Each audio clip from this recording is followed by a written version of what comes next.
So, you want to make music.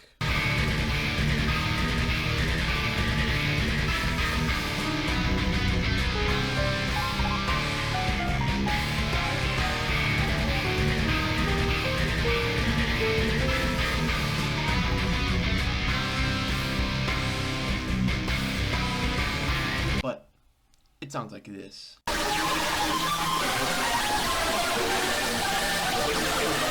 Not good. But not to worry, there is a solution for that.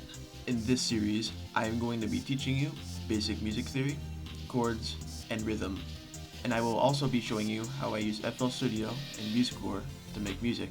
Since I am primarily using FL Studio and Musecore to visualize these concepts, it is recommended that you also use these programs for these guides to make the most sense.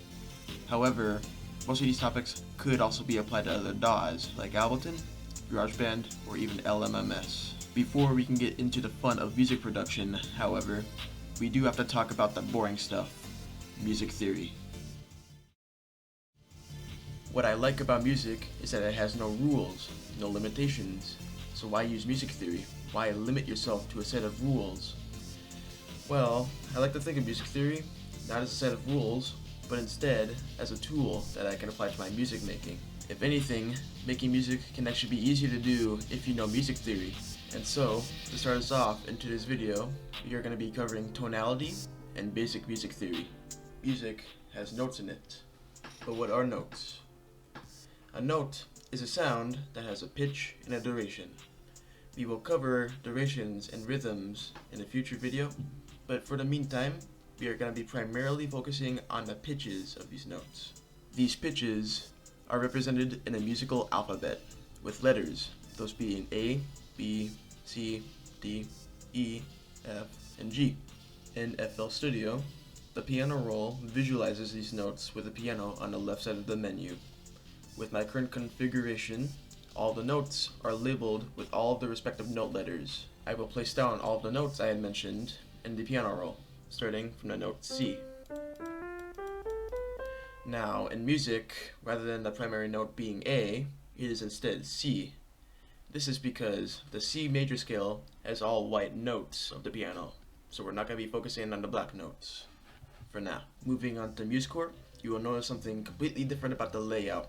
Instead of a whole piano representing the notes, there are instead these symbols right here, and all these lines that go on and on into the page. These symbols are called clefs, and there are quite a handful of different clefs that are used in sheet music, but for this guide, we are going to be primarily focusing on the treble and the bass clefs.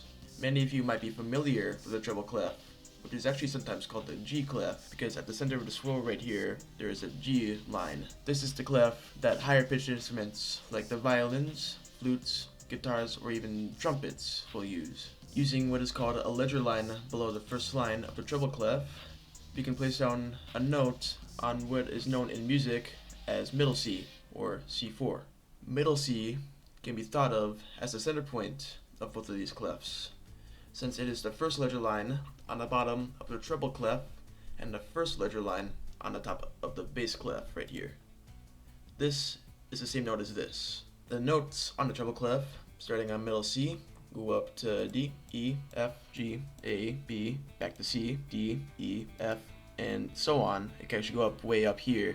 Now, with the musical alphabet, A through G, music is actually going to loop through those 8 letters. From this middle C here, up to the C up here, that's actually called an octave. Typically, depending on the scale or mode that your music is going to be in, an octave will contain 7 notes.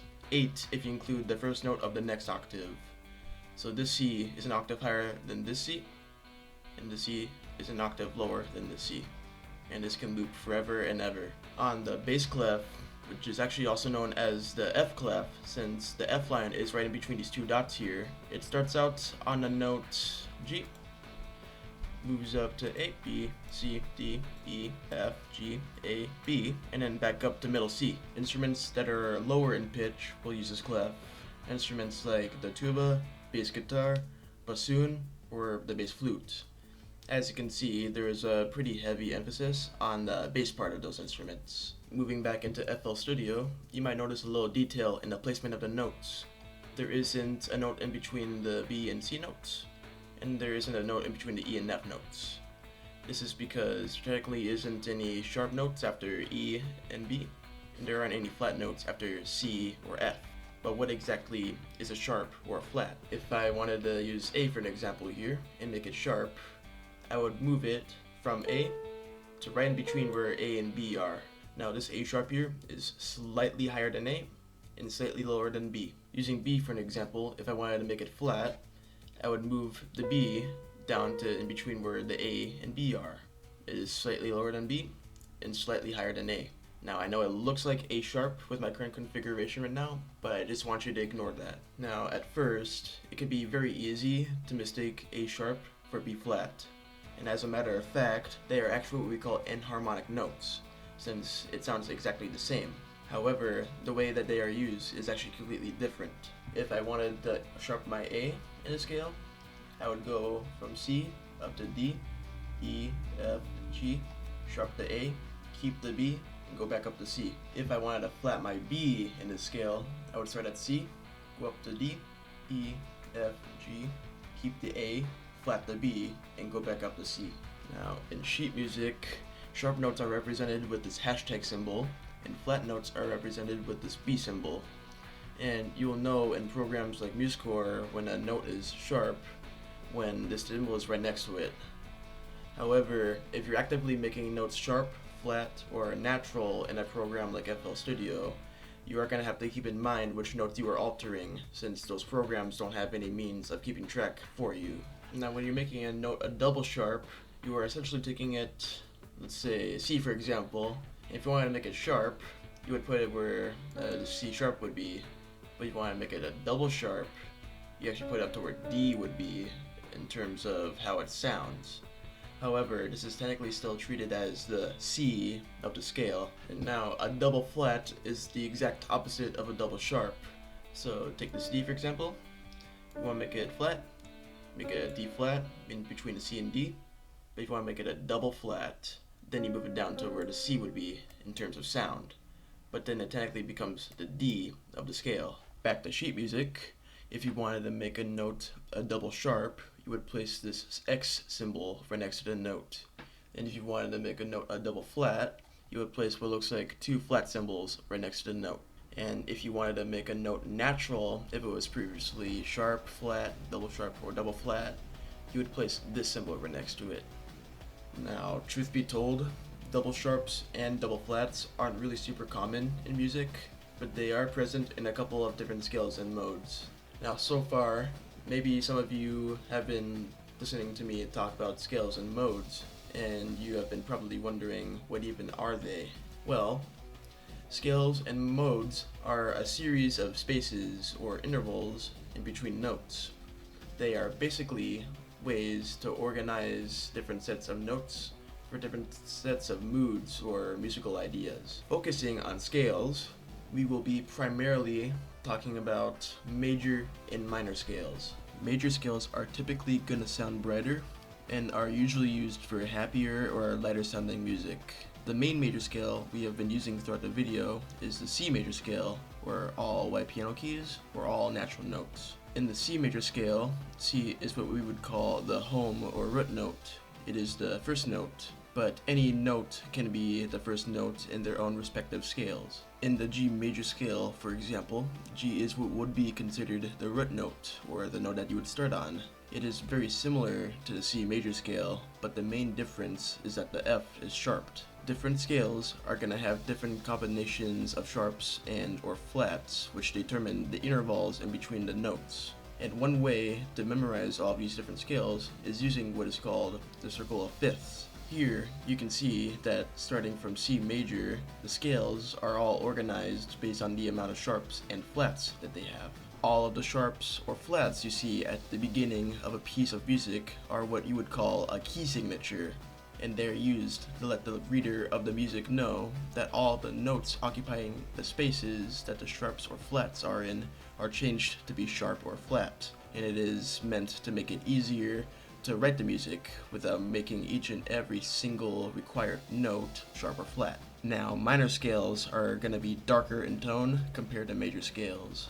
And typically, if you wanted a song to sound sadder, you would use a minor scale. There are 3 different types of minor scales: natural or Aeolian, harmonic, or melodic. Using A natural minor as an example, you can see on the circle of fifths that it has the same amount of sharps and flats as C major, that being 0. In A natural minor, the only real difference is that instead of starting on C, the root note is A. A harmonic minor is almost the same as A natural minor, but the main difference is that the 7th note of the scale, that being G, is raised by a half step, so G becomes G sharp. A melodic minor is also very similar to A harmonic minor, but while it also has the 7th note raised by a half step, G sharp, it also has the 6th note, which is F, raised by a half step, so F becomes F sharp alongside the G sharp. Here, I have created a melody in the key of A melodic minor. Let's see what it sounds like.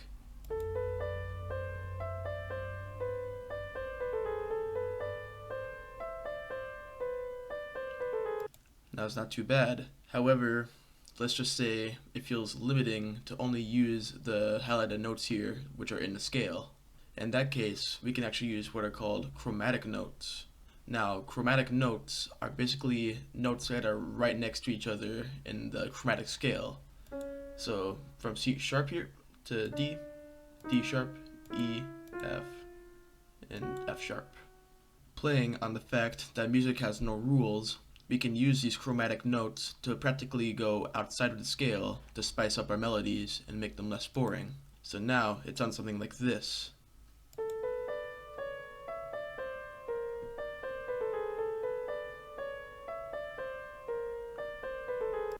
It sounds quite different. In this video, we have covered the musical alphabet, the treble and bass clefs, accidentals, major and minor scales, and chromatic notes. In the next video, we will be discussing how chords are used in music, and that concludes the video.